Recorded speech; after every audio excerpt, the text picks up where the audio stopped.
अस्सलाम वालेकुम my dear viewers, आप सभी का फिर से एक बार मेरी चैनल में खुशामदीद। उम्मीद है कि आप सभी बखैर वाफियत से होंगे। मेरी भी अल्लाह से यही दुआ है कि अल्लाह हम सबको अपने हिफ्ज़ व अमान में रखे। जैसा कि आपने टाइटल में देखा ही होगा कि आज का हमारा जो मौजू है वो है डिसीजन मेकिंग पे, क्योंकि ज़िंदगी में हमेशा हमें डिसीजन लेने पड़ते हैं। चाहे वो हमारा करियर हो कि कौन सा करियर, हम कौन सी स्ट्रीम को चूज़ करें, ये इसके बारे में हमें फ़ैसला तो लेना ही पड़ता है। चाहे वो बिज़नेस के बारे में हो, चाहे वो हमारी ये शादी के बारे में हो, चाहे किसी भी मसले का हो, तो हमें डिसीजन लेना पड़ता है। और किस तरह से एक कामयाब लोग किस तरह से डिसीजन लेते हैं और नाकाम लोग क्या करते हैं इस डिसीजन में, क्यों वो नाकाम होते हैं अपने जो जो वो डिसीजन लेते हैं अपनी ज़िंदगी में, फिर नाकाम होते हैं, फिर सोचते हैं कि ऐसा क्या क्या हुआ, क्यों हुआ।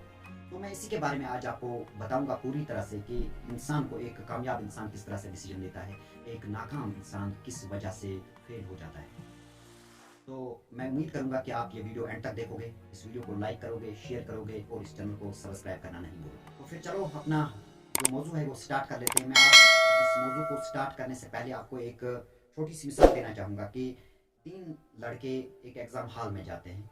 एक लड़का ऐसा होता है जिसने पूरी नॉलेज हासिल की होती है, पूरी प्रिपरेशन की होती है इस एग्ज़ाम के लिए, पूरे सब्जेक्ट्स पढ़े होते हैं, पूरे जो सिलेबस होता है वो पूरा कवर किया होता है और फिर उस एग्ज़ाम के लिए वो अपीयर हो जाता है। और दूसरा लड़का ऐसा होता है जिसने थोड़ा बहुत कुछ नॉलेज हासिल की होती है, अपने इस सिलेबस के बारे में थोड़ा सा पढ़ा होता है और वो फिर एग्ज़ाम के लिए जाता है। इसी तरह तीसरा लड़का ऐसा होता है जिसने कुछ भी इसके बारे में ना पढ़ा होता है, तो वो फिर एग्ज़ाम के लिए जाता है।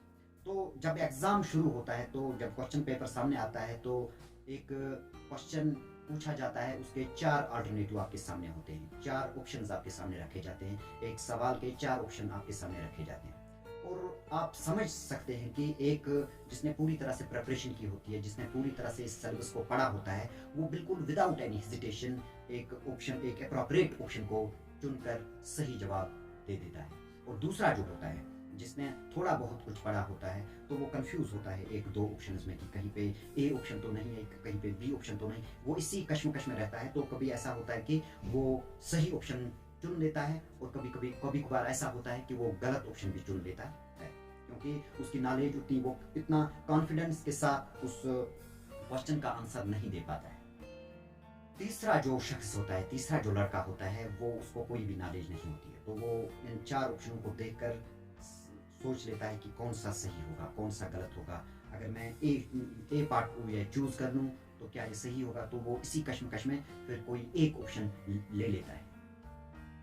तो क्या होता है कि कभी कभार कुछ ऐसे क्वेश्चंस होते हैं जिसको वो बिल्कुल ऐसे ही लाइटली लेता है और टिक देता जा रहा है। तो कभी कभी ऐसा होता है कुछ क्वेश्चन उसमें ठीक हो जाते हैं, कुछ क्वेश्चन, ऑलमोस्ट जो क्वेश्चन होते हैं वो गलत हो जाते हैं। तो यही होता है हमारी ज़िंदगी में, यही अमल होता है कि हम डिसीजन लेते हैं। कभी कभार ऐसा होता है कि हमें उसके बारे में कोई नॉलेज नहीं होती है, तो हम सोचते हैं कि ये डिसीजन चलो ले लेते हैं। कोई ऐसा होता है जिसको पूरी तरह से नॉलेज होती है कि अगर मैं ये बिज़नेस स्टार्ट करूँ, अगर मैं ये इस करियर को चुन लूँ, उसको उसके बारे में पूरी नॉलेज होती है और वो अप्रोप्रिएट ऑप्शन चुनकर इस करियर को चुन लेता है। तो इसके बारे में हम पूरी तरह से डिस्कस करेंगे कि किस तरह से एक कामयाब इंसान एक सही डिसीजन लेकर अपनी ज़िंदगी में कामयाब होता है और किस तरह एक नाकाम इंसान अपनी लाइफ में डिसीजन लेकर नाकाम हो जाता है। हम इसके जो डिसीजन मेकिंग होता है, इसकी ओरिएंटेशन 3 पार्ट्स में होते हैं। जो पहला पार्ट होता है वो होता है बेस्ड ऑन इंट्यूशन, और जो दूसरा पार्ट होता है वो बेस्ड ऑन रैशनैलिटी, और तीसरा जो पार्ट होता है वो होता है बेस्ड ऑन बाउंडेड रैशनैलिटी। हम इसको इन 3 ऑप्शनों को एक डिस्कस करेंगे एक वन बाय वन करके। तो जो इंट्यूशनली डिसीजन लेते हैं वो एब्रप्ट डिसीजन कहते हैं कि एब्रप्ट, वो गट फीलिंग्स की वजह से अपने ये जो डिसीजन होते हैं वो लेता है, यानी अपनी फीलिंग जो उसके मन में आता है वो कर लेता है। वो कहता है कि ये सही होगा, बिल्कुल सही होगा, तो वो ये ले लेता है ये डिसीजन। फिर उसमें नाकाम हो या कामयाब हो, ना वो ले लेता है अपनी फीलिंग्स की, अपनी, वो कहते हैं कि दिल के अंदर आवाज़ आती है उसको कि आप ये ऑप्शन चुन लो और ये सही होगा, आप ये बिजनेस कर लो तो ये इसमें आप कामयाब हो जाओगे, अगर आप ये करियर चुन लोगे तो आप इसमें कामयाब होंगे। इसकी फीलिंग्स ऐसी होती हैं कि इनर फीलिंग्स ऐसी, गट फीलिंग्स जिसको कहते हैं, ये एब्रप्ट इंसान ये डिसीजन ले लेता है कि जो ही उसके सामने कोई ऑप्शन आता है तो वो चूज़ कर लेता है। वो ये सोचता नहीं है कि इसके जो कंसिक्वेंसेस होंगे वो उसके बारे में उसको नॉलेज नहीं होती है कि कहीं ऐसा ना हो कि अगर मैं ये डिसीजन लेकर फिर नाकाम हुआ तो क्या हो सकता है। वो इन कंसिक्वेंसेस के बारे में कुछ भी नहीं जानता है। तो ये इंट्यूशंस की चार टाइप्स के लोग होते हैं जो इस इंट्यूशंस की बिना पर अपने डिसीजंस लेता है। नंबर एक इंसान जो कहता है कि एक्सपीरियंस उसको होती है कोई काम करने में, कोई काम उसमें एक्सपीरियंस उसको होता है, तो वो उसकी बिना पर उस काम को चुन लेता है। थोड़ा सा एक्सपीरियंस उसको होता है, थोड़ी सी नॉलेज उसके बारे में होती है, तो वो क्या होता है कि वो डिसीजन लेता है कि चलो मैं ये काम कर लेता हूँ। दूसरा इंसान जो होता है वो अफेक्शन की बिना पर वो डिसीजन लेता है, यानी उसको उसके साथ प्यार हो जाता है उस काम के लिए। यानी अगर कोई लड़का 10th में पास होता है तो उसको लगता है कि मेडिकल स्ट्रीम मुझे लेना, यानी कि मेडिकल स्ट्रीम मेरे लिए उसको एक इफेक्शन होती है उसके साथ कि नहीं मैं यही लूँगा, इसी इसी को आगे बढ़ाऊँगा और मैं इसमें ज़रूर कामयाब हो जाऊँगा, तो वो इफेक्शन की बिना पर वो डिसीजन ले लेता है। चौथा तीसरा जो इंसान होता है वो वैल्यूज ऑफ इथिक्स, वो वैल्यूज पर काम करता है कि इसका वैल्यू क्या है। किसी अगर कोई डिसीजन वो लेता है तो उसके बारे में देखता है कि इसका वैल्यू क्या है। इसका अगर वो कोई कैरियर चुन लेता है तो वो देख लेता है कि इसका वैल्यू क्या है, अगर उसके बारे में उसको नॉलेज हो या नहीं हो, अगर उसके बारे में वो कामयाब होता है या नहीं होता है, मगर वो उसकी वैल्यू को देखता है। तो देखता है कि मेडिकल स्ट्रीम आज का जो आज आपने देखा होगा कि जब भी ये आज 10th का रिजल्ट जब 12th का रिजल्ट आता है, जब पास हो जाता है इंसान अच्छे नंबरों के साथ टॉपर आ जाता है, तो इंसान सोच लेता है कि मैं मेडिकल स्ट्रीम को ले लूँगा, क्योंकि मैं डॉक्टर बनूंगा, मैं नीट क्वालिफाई करूंगा और उसके बाद मेरी ज़िंदगी बिल्कुल सेटल होगी। वो इफेक्शन के बिना कर लेता है, वो देख लेता है कि नहीं इसी में वो वैल्यू की बिना कर लेता है इस डिसीजन को, इसका वैल्यू बहुत बड़ा है, चाहे उसके बारे में उसकी एबिलिटी हो या ना हो, मगर फिर भी वो इस डिसीजन को ले लेता है। और चौथा जो होता है वो सब कॉन्शियसनेस होता है, यानी कि किसी पड़ोसी को आपने देखा कि उसने मेडिकल स्ट्रीम ली है तो मैं भी मेडिकल स्ट्रीम ले लेता। अगर मेरे पड़ोसी ने कॉमर्स स्ट्रीम लिया और वो उसमें कामयाब हुआ है तो मैं भी चाहता हूँ कि मैं भी ये कॉमर्स की स्ट्रीम ले लूँ और मैं कामयाब हो जाऊँगा। वो सब यानी कि दूसरे लोगों को देखकर, वो अपनी एक्सपीरियंस को देख वो उस एक्सपीरियंस को देखकर वो फिर डिसीजन लेता है। मगर कुछ लोग ऐसे होते हैं कि जो रैशनैलिटी यानी कि दूसरा जो पार्ट है रैशनैलिटी की बिना पर अपने डिसीजंस को लेता है, यानी कि रैशनैलिटी में कौन से लोग आते हैं, रैशनैलिटी में ऐसे लोग आते हैं जो अगर कोई भी फैसला लेते हैं तो वो उसके बारे में पूरी तरह से जानकारी हासिल करते हैं, पूरी तरह से जानकारी हासिल करते हैं और उसके बाद वो डिसीजन लेते हैं।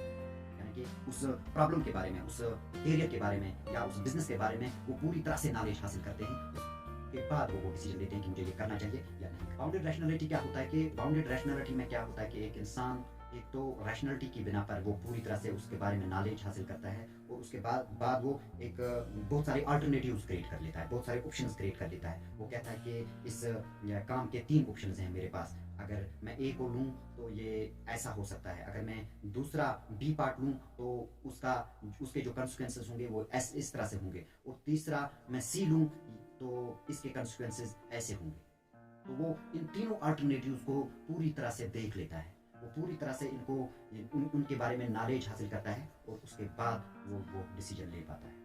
तो वो एक्चुअली जो ये बाउंडेड रैशनैलिटीज वाले होते हैं ये खुद ही वो डिसीजन नहीं लेते, बल्कि ये कंसल्ट करते हैं किसी अच्छे गाइड से। वो देख लेता है कि इसमें सही क्या हो सकता है और गलत क्या हो सकता है, क्या क्या हो सकता है इसमें, किस तरह से मैं कामयाब हो सकता हूँ और किस तरह से अगर मैं फेल हुआ तो मैं किस तरह से इस फेलियर को कोप कर सकता हूँ, इस फेलियर को निपटा सकता हूँ। तो वो ये पूरी तरह से इसके बारे में नॉलेज हासिल करके फिर वो एक भरपूर एक सही डिसीजन ले लेता है। और अक्सर लोगों में देखा गया है कि जो कामयाब लोग होते हैं वो बाउंडेड रैशनैलिटी के लोग होते हैं। वो पहले उस बारे में बहुत सारी नॉलेज हासिल करते हैं, उसके बाद उसकी प्रॉब्लम्स को देखते हैं कि क्या क्या प्रॉब्लम्स आ सकती हैं और उनको किस तरह से हल किया जा सकता है, तो उसके बाद वो कोई भी डिसीजन ले पाते हैं।